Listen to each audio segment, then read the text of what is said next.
In order to do color correction in Avid Media Composer, it's very simple. It's actually based off right off the timeline. There's a couple effects you can throw on in the effects here.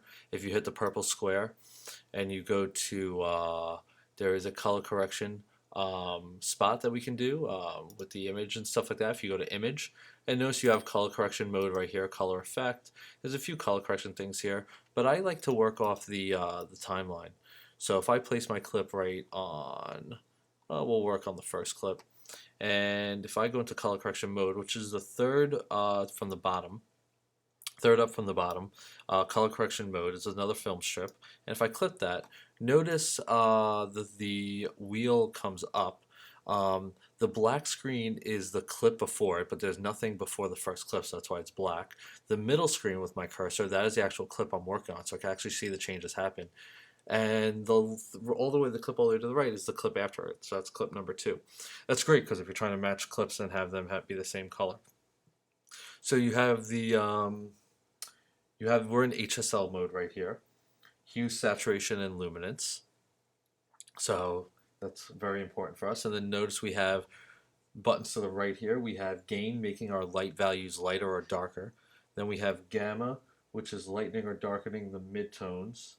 And then setup, which is adjusting the black point. So if I drag the gain, and instantly it made that very brighter because it was pretty dim. If we were where we were right here in gain, we were at 96, and now if we bring it up, I can actually see that a lot better instead of being all the way dark.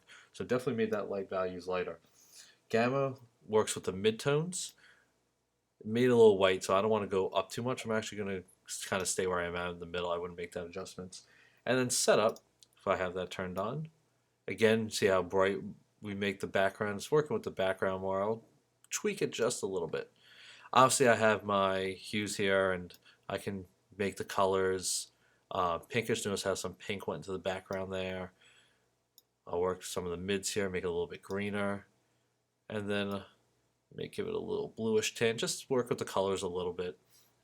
Now, if I go to curves on the top left there, that's another tab that we can work with here. But notice we have different color. We have our master here. We have our blues or greens. Helps us see it a little bit better. But you have your master saturation here. So if I set that all the way down, notice that makes it black and white. But it kept that little tint that I had earlier on. I would have to turn off the tints that I had that I selected in the HSL frame here to keep the curves going. But if I have the curves going and not, I'll still have the tints all the way down and it will be in black and white. Save that. Don't mind, I'm not talking to myself, I'm doing